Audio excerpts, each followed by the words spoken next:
In this episode I almost ruined the footstool, do a lot of sanding, almost ruin the footstool again, use wood filler for the first time, we get visited by the strange aliens, and a lot more, so stick around!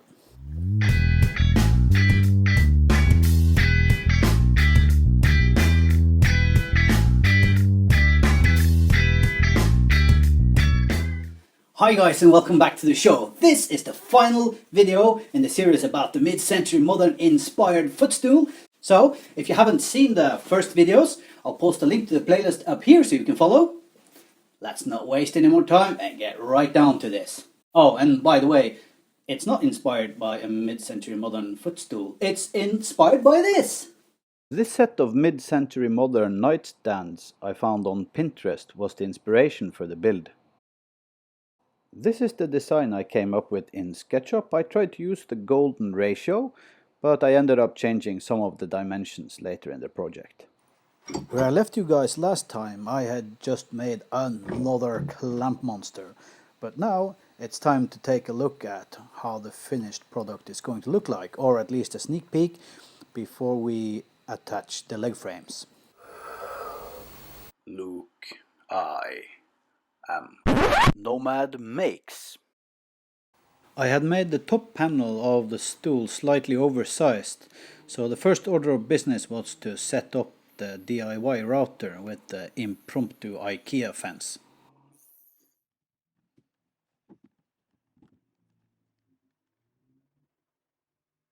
As you can see here, the flush trim bit is wobbling a little.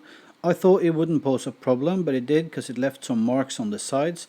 And also, I don't know if it's the bit or the router or whatever, but if you have encountered this, please leave a comment. I'm quite confident that the router is fixed really good to the table, but looking at the motion of the wobbling here in slow motion on the video, I think I need to go and check that again. The real problem, however, was that the flush trim bit caught and tore out a chip from the side. Luckily it didn't ruin the stool, but it could have. I tried a few different techniques here with the flush trim bit. For the end grain I could just cut normally.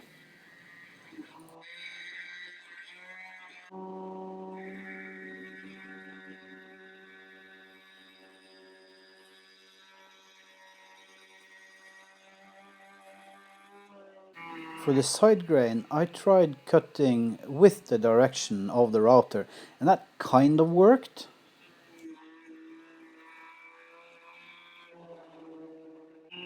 But the best solution I found was just taking small passes, a couple of centimeters at a time, going against the grain like normally.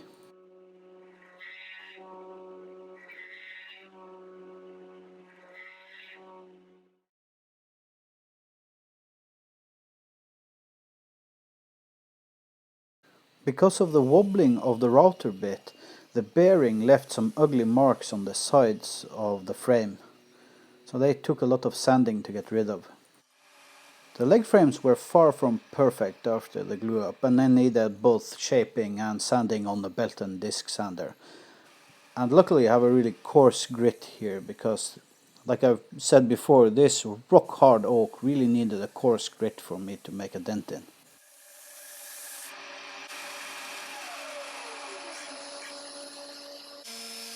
Then I sanded the rest of the stool from 40 to 240 grit with my random orbital sander.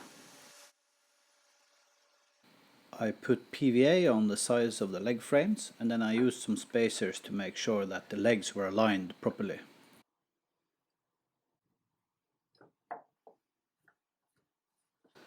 And then with my woodpecker's mini square I checked the legs for squareness. Then I drilled some pilot holes, but these were too narrow, and this screw here actually got turned, the head got turned round on it. And this is a torque screw. That just goes to show how rock hard this old oak is. And I kind of panicked at this point, to be honest, because I couldn't get the screw in or out. I tried prying it out with some pliers, but I actually ended up having to heat the screw with a blowtorch and then screw it a couple of turns and heat it again. Now, while some of you may have found it mildly amusing watching me not trying to burn my first furniture project to the ground, I actually didn't film it because I was more, what shall we say, busy trying to save the stool.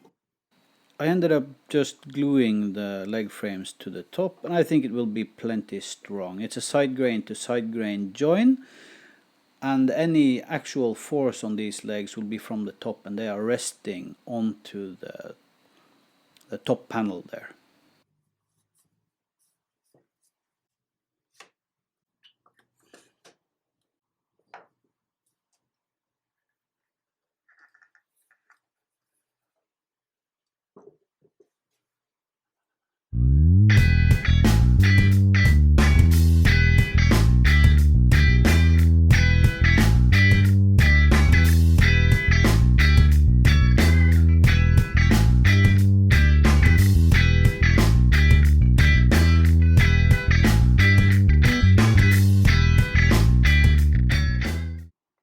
Even though I used every clamp in the universe when I glued the top panel to the frame, there were still some gaps, and I found this oak wood filler at a local store, and this is the first time ever for me using a wood filler as well.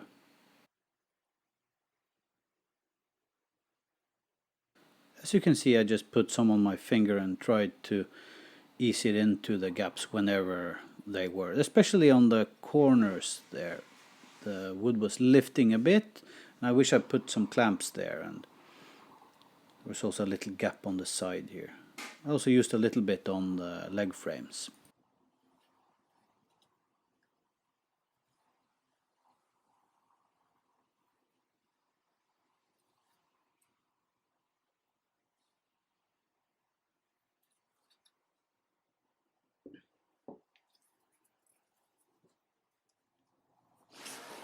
Then the stool needed to be unwobbled, and I just did that with a coarse grit on my random orbital sander. It took a few tries, but I got there in the end.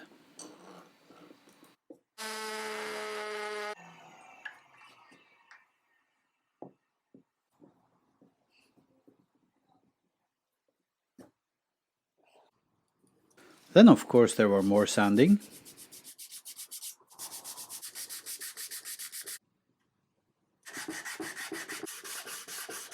Then it was time to finish the project, and I decided to use some water-based poly.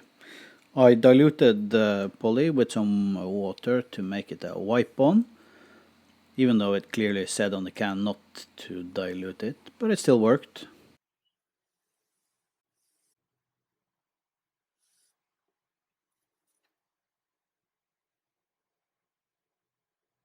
I put a plastic box on top of the stool to protect it from dust.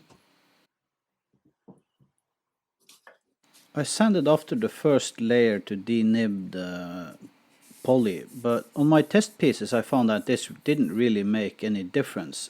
So after that I only sanded between the last two layers.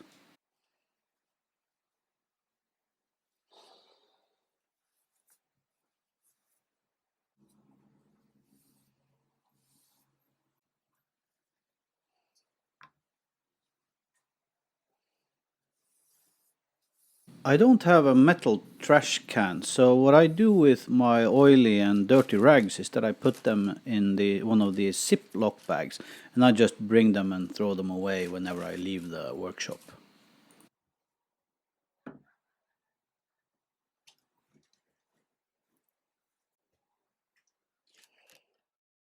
On my Ender 3 3D printer I printed some of these painter's triangles, so I had somewhere better to keep the stool while it was drying.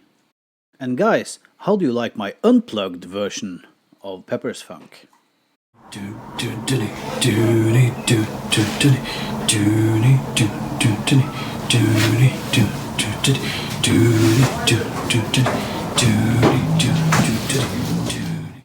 So there you have it, guys. From inspiration via sketch to final product. Even though this is a small piece of furniture, it still is my first ever furniture project, and I'm quite happy with it, to be honest. And if I'm going to say two things that I would have changed or done differently, is that I would like to have a better plan of how I was supposed to do this, so I didn't waste so much time in machine setup. And the other thing is that I would have liked to put some oil on the wood to bring even more luster forwards on it. I had originally planned to put boiled linseed oil on it and then water-based poly, but the can of boiled linseed oil said that you could have bubbling underneath if you put some kind of finish on top of it. That did not happen on my test pieces though, so there's that. But I'm sad to say that this is it for today, guys. I really hope you enjoyed the video.